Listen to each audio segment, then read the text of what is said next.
Everyone, you are very warm welcome to our channel BL story teller. और आज मैं आपके साथ वेंजो फैन फिक्शन लेके आई हूँ। चलिए उसे शुरू करते हैं। और ये चैप्टर थोड़ा सा दिल दहलाने वाला होगा गाइस। और मैं आपको फिर से इन्फॉर्म करना चाहती हूँ, जो भी आपको फैन फिक्शन नॉवेल्स के बारे में पूछना हो आप इंस्टाग्राम पे पूछ सकते हैं। यूट्यूब पे इस बारे में कोई भी कमेंट ना करें। बाकी अगर आपको नॉवल कैसा लगा या आपको चैप्टर कैसा लगा या इस पार्ट कैसा लग रहा है, उसके बारे में आप ज़रूर बोल सकते हैं और अप्रिशिएट कर सकते हैं। Thank you very much. और आज का चैप्टर जो है वो शुरू होता है। लास्ट टाइम आपने देखा था वनका सिंह जो है ओल्ड एज वुमेन और चिल्ड्रन को जो है साउदर्न एरिया में छोड़कर जंगल की तरफ जाना चाहता है, जिसने उनके यहाँ पर आग लगाई होती है। एक बंदे ने उसे बताया होता है कि मैंने जंगल की तरफ किसी को जाते हुए देखे थे। वो 15-15 लोगों के ग्रुप में स्प्लिट होकर पूरे फॉरेस्ट को ढूंढकर उस बंदे को ढूंढना चाहते थे कि कौन है वो जिसने यहाँ पर आग लगाने की कोशिश की और लोगों को हार्म करने की कोशिश की।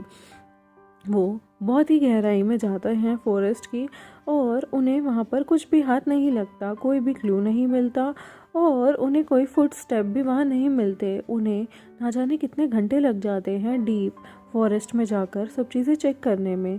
3 घंटे ऐसे ही चेक करते करते बीत जाते हैं। तभी ये भाई जो होते हैं वो बोलते हैं कि क्यों ना हम जो हैं वो किसी ने मतलब ये पीजन के जो टेंट है वो डिस्ट्रॉय करने की कोशिश की, और क्यों ना हम वापस चले क्योंकि यहाँ पर हमें कुछ नहीं मिल रहा। वनका सिंह जो है उसकी तरफ क्वेश्चनेबल गेज से देखता है कि उसे संदिग्ध लगता है कि ये सब एकदम से किसी ने आग क्यों लगाई। तभी ये भाई बोलते हैं वनका सिंह को, जो कि उसे शॉक कर देता है। वो कहता है क्या मोटिव हो सकता है इस आग लगाने के पीछे, और वो हम क्यों पहुंचाना चाहेगा, क्योंकि ये तो वैसे भी एक ऐसा एरिया है जहाँ पर बाढ़ आई हुई है, लोग भूखे मर रहे हैं।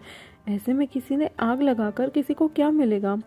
वनका सिंह के दिमाग में एकदम से अलार्म सा बज जाता है। ये भाई जो है वो इस मैटर को अलग नज़रिए से देख रहे थे। ये भाई दोबारा से बोलते हैं उसने किसी को हार्म नहीं किया।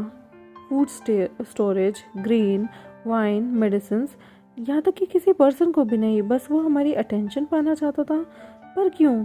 वनका सिंह एकदम से थोड़ी देर के लिए चुप होता है और बोल पड़ता है वो किसी को हार्म करना नहीं, उसका कोई हिडन एजेंडा था, यानी कि वो कुछ छुपा रहा है या फिर कुछ और करना चाहता था। ये भाई उसकी तरफ देखते हैं और बहुत सारे क्वेश्चन उनके दिल में उठते हैं। वनका सिंह एकदम से अपने चिन को खुजलाते हुए बोलता है वो यहाँ पर हमारी अटेंशन पाने आया था, उसने आग लगाई ताकि हम सारे इस आग की वजह से कहीं ना कहीं बिजी हो जाएं। वनका सिंह फिर से एक गहरी सांस लेते हुए बोलता है माइट भी वो उन जो टेंट में बंधे रह गए हैं उनमें से किसी को छुड़ाना चाहता हो, ले जाना चाहता हो या उन्हें हार्म करना चाहता हो। ये भाई और वनका सिंह एकदम से चिल्लाते हैं ये कोई ट्रैप है, जल्दी से वापस चलो, फटाफट से वापस चलो टेंट में। वनका सिंह जोर से चिल्लाता है। वनका सिंह का दिल जोर जोर से जो है धड़क रहा होता है और वो फटाफट से कैंप की तरफ वापस भाग के जाना चाहता होता है। अगर उस आदमी ने जिसने उन्हें चालाकी से इन गहरे जंगलों में बुलाया और वहाँ पर सिर्फ बच्चे, बूढ़े और उसका औरतें और उसका प्रेग्नेंट पति है, तो उसे समझ नहीं आता वो क्या करे। यानी कि वो विमेन, ओल्ड या चिल्ड्रन में से कुछ करना चाहता है किसी के साथ। ये भाई कहता है डोंट वरी, जो इशू वहाँ पे है वो उनकी जो है केयर कर लेगा। वो फटाफट से जो है ना जाते हैं चलते हुए, तेजी से चलते हुए उस अंधेरी रात में वापस आते हैं टेंट के पास। वो सारे के साथ बहुत ज़्यादा थक जाते हैं क्योंकि 3 घंटे उन्होंने वैसे भी जंगलों में, गहरे जंगलों में जाकर ढूंढा होता है और उन्हें कुछ नहीं मिलता। और जब वो वापस आते हैं उनके शिकन दिल ज़ोर ज़ोर से धड़क रहा होता है। उसे बहुत ही ज़्यादा पसीना आ रहा होता है। पता नहीं उसे ऐसा लग रहा होता है कि कुछ तो गलत होने वाला है। उसका दिल ऐसे कभी नहीं धड़कता था, कुछ तो बुरा होने वाला है। उसे एकदम से ऐसा फील होता है कि जैसे मान लो इंट्यूशन आती है ना गाइस, कुछ होने वाला है, कुछ होने वाला है। वनका सिंह खुद से सोचता है, उसके ना गोडे ना जवाब देने लगते हैं, एकदम से शेक करने लगते हैं बुरी तरह से, और वो खुद को काम करने की कोशिश, यानी कि खुद को शांत करने की कोशिश कर रहा होता है। पहली बार लाइफ टाइम में ऐसा हुआ था कि उसे कुछ बुरे होने का अंदाज़ा था और उसे नहीं पता था क्या बुरे होने वाला है। वो बस ये सब चीज़ें रोकना चाहता था।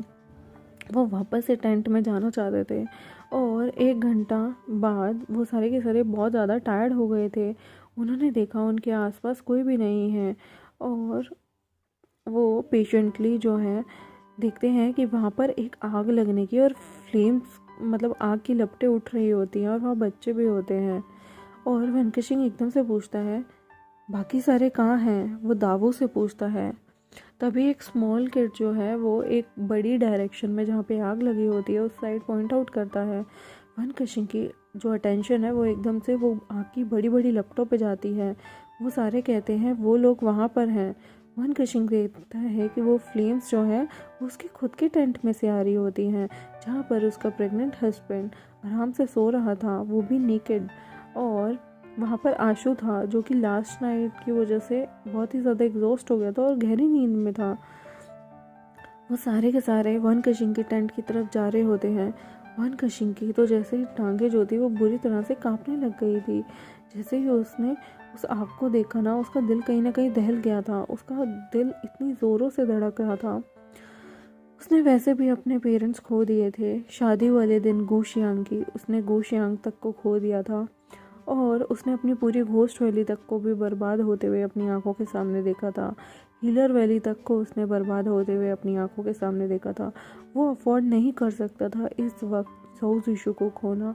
और ज़ोउ ज़िशु उसका हस्बैंड था, उसकी वाइफ थी, और वो प्रेग्नेंट था उसके अनबॉर्न बेबी से।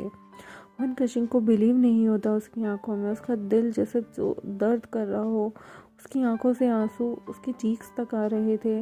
और वेंकशिंग का जो गला था वो इतना भर गया था इमोशंस के साथ। वो चिल्लाना चाहता था लेकिन उसकी आवाज़ कहीं गुम हो गई थी। वो खो चुका था इतने दुख में। वो नहीं जी सकता था अपनी वाइफ आशु के बिना, अपने हस्बैंड आशु के बिना। आशु से वो बहुत प्यार करता था, और अब आशु के साथ उस एक नई ज़िंदगी भी जुड़ चुकी थी। उनका अनबॉर्न बेबी, वो सिर्फ उसकी फैमिली थे। उसकी आंखों से आंसू आने लगते हैं। वेंकशिंग फटाफट से भाग कर जाता है और ज़ोर से चिल्लाता है, आशु आशु। वेंकशिंग ज़ोर ज़ोर से चिल्लाता है लेकिन उसके मुंह से तो आवाज़ आ ही नहीं रही होती। उसका गला सूख गया होता है। सब जगह टेंशन का माहौल होता है। ये आग की लपटें कहीं और से नहीं, उसके खुद के टेंट में से थी। और तभी एक ब्लास्ट होता है और आवाज़ आती है, बम, थर्ड थर्ड, और हेल्प हेल्प की आवाज़ ज़ोर ज़ोर से हर जगह से आने लगती है। ये बहुत ही गहरा मंजर था जहाँ पर एक बॉम्ब ब्लास्ट हो जाता है, जिसकी वजह से वो सारे के सारे जो है तितर बितर हो जाते हैं। और वो बॉम्ब ब्लास्ट उसी के टेंट में से हुआ होता है। 2 वीक ऐसे ही हो जाते हैं। वेंकशिंग जो है वो कोमा में होता है, क्योंकि वो जो हैवी बॉम्ब ब्लास्ट हुआ था सदर्न रीजन में 5 लेक अलायंसेस के, उसकी वजह से उसका जो हेड है, मतलब उसका जो सिर है, वो एक बड़े पत्थर से जाकर टकरा जाता है। जब भी वो बॉम्ब ब्लास्ट होता है वो उड़कर जाता है और वो अनकॉन्शियस होता है बहुत टाइम के लिए। ये भाई धावू उसे 4 सीजन मैनर वापस ले आते हैं क्योंकि उसकी कंडीशन क्रिटिकल होती है। वेंकशिंग जो है वो अपना कॉन्शियसनेस यानी कि अपनी होश खो चुका था। उसका ब्लड बहुत ज़्यादा नॉन स्टॉप उसके सिर से निकल रहा था, क्योंकि उसने एक बहुत बड़ी चट्टान से जाकर उसका सिर जाके लग गया था। धब्बू जो है वो वेंकशिंग के लिए ख्याल रखते हैं और उसे पूरी डॉक्टर एड देते हैं। वो पिछले 2 हफ्तों से उसका बुरी तरह से ख्याल रख रहे थे। वो बहुत सारी चीज़ें ट्राई करते हैं कि वेंकशिंग होश में आ जाए, लेकिन वो बेहोश ही रहता है। बहुत सारे इंपीरियल हीलर आते हैं उसे ठीक करने के लिए, क्योंकि वो हेड लीडर था 5 लेक अलायंसेस का। वेंकशिंग बहुत ही ज़्यादा गहरी निद्रा में चला गया होता है, क्योंकि उसके जो जख्म होते हैं वो बहुत गहरे होते हैं। उसका बहुत ज़्यादा ब्लड जो है उस ब्लास्ट की वजह से ख़त्म हो चुका होता है, निकल चुका होता है, बह चुका होता है। ये भाई भी उसकी पर्सनली जो है टेक केयर करते हैं। झांग चेंगलिंग भी उसे मेडिसिन देता है, क्योंकि अब वो झांग चेंगलिंग का अडॉप्टिव फादर बन गया होता है और उसकी बहुत ज़्यादा केयर कर रहा होता है। वो अब अपने इस फादर को लॉस नहीं होता हुआ देख सकता था।